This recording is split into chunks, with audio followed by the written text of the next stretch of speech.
Greetings, Avengers. This is Lorne, your guild advisor, and welcome to my review of the long-anticipated DanMachi Volume 14. Now, this novel has been delayed from its original release date of August all the way into December 31st, and I was very fortunate to actually get to read this a week early because I ordered it from RightStuffAnime.com, and I ended up getting it a week early because I like to ship stuff out as soon as they get it into their warehouse, so very, very grateful. So I've read this whole book entirely already, and I know when this video comes out, it should be the day of or the day before the release of this novel. But long story short, this is now my favorite novel in the entire series, and there's many reasons as to why. One of them is, of course, the beautiful girl on my shoulder here. This is actually a gift from one of my subscribers. His name is Subtilizer on Discord, and I would like to thank him for this amazing Christmas gift.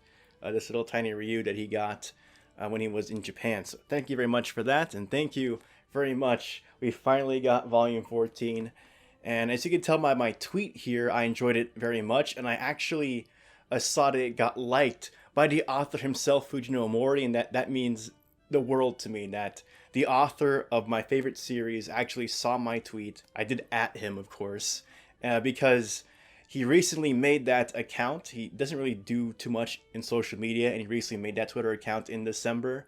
So I took the chance to see if maybe he would see my post, and he did, and he liked it, and it just makes me so happy to see that he noticed me. Omori Sensei noticed me. But anyway, let's get into the review itself. Now, this is going to be a spoiler-free review. I will have a spoiler talk video in the next day or so, give you guys some time to actually read this novel, because most of you probably don't have access to it right now as of this recording, because I got it a week early, and I'm recording this the day before it actually comes out on the 31st. So again, this is the spoiler-free video, so feel free to watch this video if you have not yet read the novel, so you can see my general thoughts on the novel itself. But let's get started. So DanMachi 14 is, of course, written by Fujino Omori, the author of the light novel series, and it's illustrated by Suzuhito Yasuda, and amazing cover art. My favorite cover art of all 14 novels, this one right here. His cover art for this is just, it's awesome. It just looks amazing. Like the first time I saw it, I loved it from the get-go. Anyway, and it's published by Yen Press, who delayed it from its original release date of August all the way here to December 31st. Happy New Year! And it's also translated by Winifred Bird, and that's kind of a good thing to see. So we still have the same translator working on DanMachi. They switched over from 11 into 12, but Winifred Bird has been in charge of the translations for 12, 13, and 14. So it's good we got a consistent translator for these three novels, because they kind of work as a singular arc. But anyway, into the novel itself. So the novel opens up with the Hestia Familia Expedition crew without Bell, and their fights against the Amphis Bena. I think that's how you pronounce it. And this fight lasts a long time in the book. I think it's about 80 or so pages, but as you're reading through the fights, you don't really notice that length. Like, Omori Sensei does a really good job like illustrating what each individual character brings to that fight, and it's just an exhilarating fight to read. You could easily tell where everyone is placed in the fight. Like, I know sometimes in other stories, like, you get all these details on what's happening during a fight, but it's hard to picture what exactly is happening and who is where. But it's very easy with the way Omori Sensei writes to see where each individual character is in the fight, and what they're doing, and how they feel during the fight itself as well. And each character has their moment to shine in this fight. It's really awesome. Like, Aisha has a great moment, Oka has a great moment, Mikoto has a great moment, Haruhime has a great moment, Daphne has a great moment with both Cassandra and Lily, and then the Welf, he's amazing in this novel. Actually, it's a really easy to see why he's prominent on the cover art and why Welf is on the spine of the novel, because Welf accomplishes something awesome in this novel, and it actually brought water to my eyes reading what Welf was going through as he was accomplishing something, and it was really great to read. And I hope you guys enjoy that part of the novel too, because I found it really inspiring, and I'm really glad these characters outside of Bell are getting this type of development. And that's why Omori Sensei is my favorite author, because of all the attention he gives, not just to Bell, but the other characters in his story. And that's why I think it works really well separating Belle from the other characters so they have their own chance to shine, have their own chance to stand out. And a lot of these characters do stand out in this novel. It's just great to read as it happens. Like I said, Welf, Cassandra, Daphne, Haruhime, Mikoto, they all have their time to shine in this novel, and I'm grateful that Omori Sensei continues to bring attention to all of his characters, not just the main ones like Belle and then Ryu in this novel. Of course, Ryu's my favorite character, but it's cool to see other characters get their time on the spotlight in this novel. So Omori Sensei does a great job with how he handles the situation with the Hestia Expedition crew, but let's go into Belle and Ryu situation down in floor 37 in the deep levels. Now, how Omori Sensei explores the deep level, specifically floor 37, is that it's a terrifying place. Like, we know that Loki's Familia is one of those familias that frequent this floor a lot because they are one of the leading familias when it comes to dungeon exploration. But when you see Belle and Ryu down there, like, you can really see how terrifying it is. Like, even though they are both level 4, they are not in the best state in the world right now, especially after the events of Volume 13. They're pretty much drained of stamina, they're pounded in the dirt, and they're just really trying to survive on this floor, and Belle is experiencing this floor for the first time. So he has to rely on Ryu in this novel a lot for her knowledge of this floor when she was a part of Hestia Familia and how they were able to navigate this floor themselves. So Ryu plays a mentor role in this novel to Belle, and it's really cool seeing them together, just fighting together, how Ryu is giving a lot of her knowledge to Belle and how he tries to take all that in and adapt. And it's beautiful to see just the relationship between them grow as they are mentor and adventurer, and they're almost equals of a sorts because Belle is level 4, the same as Ryu right now. And of course, the scars of Ryu's past carry over into this novel as well. Like, we got a slight glimpse of that in Volume 13, and we get a lot more of it here in Volume 14, because Volume 14 is quite the dense book, over 420 pages, the longest light novel in the entire series right now. So we got a lot of space for Ryu, and this is basically her arc right here. Volume 13 and 14 is really Ryu's arc and how she develops and tries to move on from her past as she tries to face it, because of course from Volume 13 we know that Juggernaut is still out there, so Belle and Ryu do have to deal with that situation while Ryu is still trying to cope with her past and face it. And speaking of Ryu's past, we do get small snippets of her time in Hestia Familia, and we also get introduced to some of the members in Hestia Familia as well. Like, we know about Elise, who is one of Ryu's best friends. As Ryu says in Volume 13, like, there are 3 people that like grasp my hand. One of them is Elise, which is the person that is the leader of Hestia Familia. And then the second person was Seer, and the third person was Belle. And we get to see a lot of Hestia Familia, the other members besides Elise, and we get to see some cool dialogues between them and Ryu, like how they teach Ryu about the dungeon and how she should act, and about the topic of justice as well. And it's really cool to see these characters, and we also get some illustrations of a few of them as well, courtesy of Yasuda Sensei for making those illustrations. And and just getting their parts of the story really makes me want to see like an Hestia Familia like light novel, because initially that's what I thought that Familia Chronicle would be, episode Ryu. But what Familia Chronicle ended up being was present day Ryu, well, present day I should say. It took place between the war game and Volume 7 in the main series.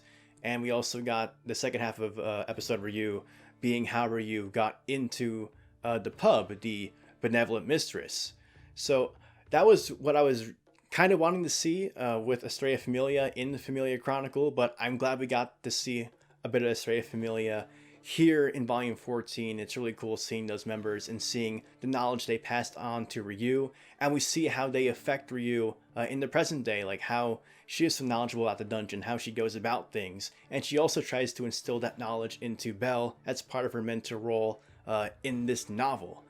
And with Belle, like, I really like him in this novel. He's the main character still, but he's kind of sharing that role with Ryu here, because Omori Sensei does give a lot of time to Ryu's third-person point of view in this novel, and I really appreciate it a lot. Of course, her being my favorite character really makes me appreciate that, but it's cool to see Belle kind of be on the side at some points.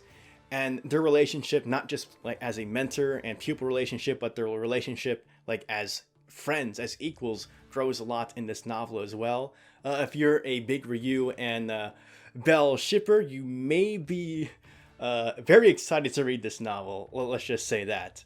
But they share some sweet moments in this novel, and the very ending of this novel, like Belle helps Ryu get through her past throughout this novel. Like they talk about it. It's really cool seeing Belle just actually directly talk to someone about problems. Like it's really cool seeing Belle had that supporting role. Like he's matured from that Xenos arc, and he's starting to be like this leader character, this character that other people can lean on. And he's having serious conversations, and it kind of feels like out of all the people he's had serious conversations with, I think he has the most like down to earth conversations with Ryu in this novel out of like all of the other characters, and it's really cool to see that. So Belle kind of plays a supporting role to Ryu in this novel, and then the very end of this novel, I'm so happy that Omori Sensei ends this novel the way he does, because he could have easily gone a different way and just kind of make Ryu like a damsel in distress, but I'm glad he did not do that. It's so satisfying to read the end of this novel and what happens in it, and it just ends beautifully.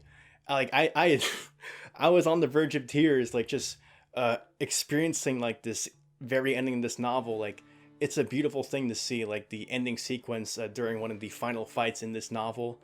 Like I would kill to see this animated well, because I do have my gripes on how JC Staff adapted season 2, and based on that, I don't think they could do this volume justice if there is ever a season 4, which is probably what this would be part of, DanMachi anime wise. If there is a anime adaptation for these novels, it would probably be a season just based on volume 12, 13, and 14, because they work really well as one arc.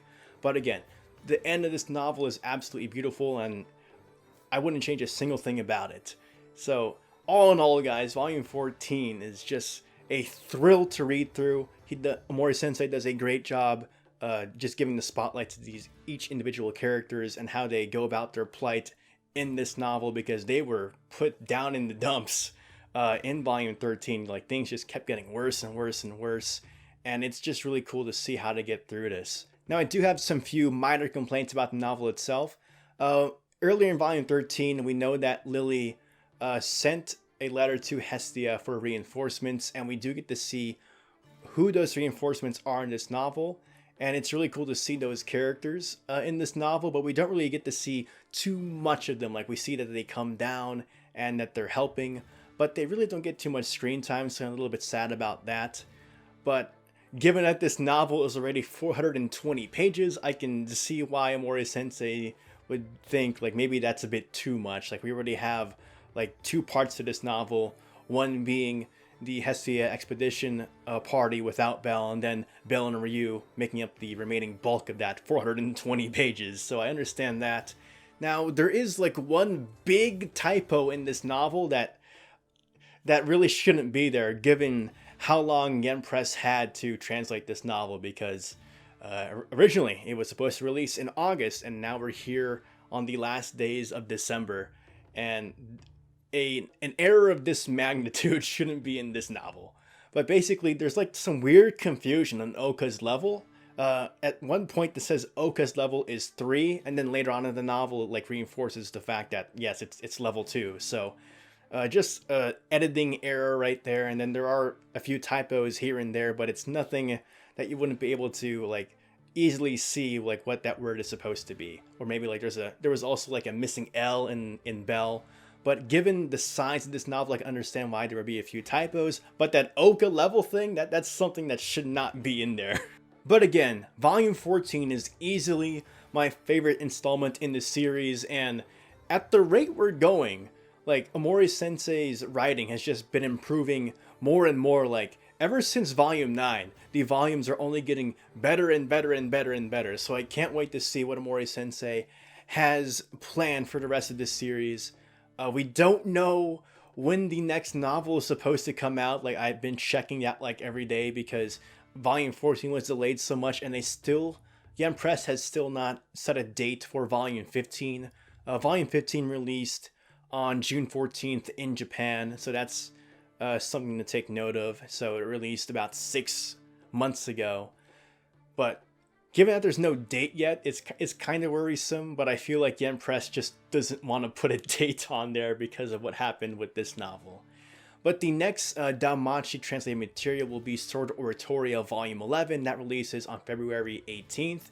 So a little over like a month and 2 weeks, basically. So we're not too far away from more DanMachi material, but I'm really curious to see when Yen Press is going to put a date for Volume 15.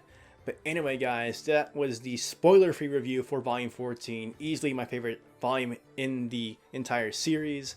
Much part of that is due to Ryu, my favorite character. But even if you're not a big fan of Ryu, like a Bell and Ryu shipper, I originally was not one until pretty much Familia Chronicle episode Ryu. Like, I was like, Bell should be with Eyes because that's kind of what the story's leading into. But after reading Volume 14 especially, I'm really rooting for Bell and Ryu right now.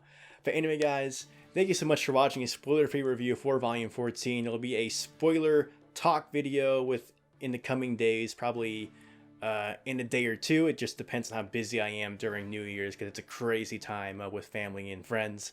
But anyway, thank you so much for watching this video. If you want to see more DanMachi content, please go ahead and like this video and subscribe to my channel. Follow me on Twitter and join my Discord. And as always, continue enjoying your time adventuring in Ario and a dungeon. This is Lauren, your guild advisor, signing out. 差し込んだまっすぐな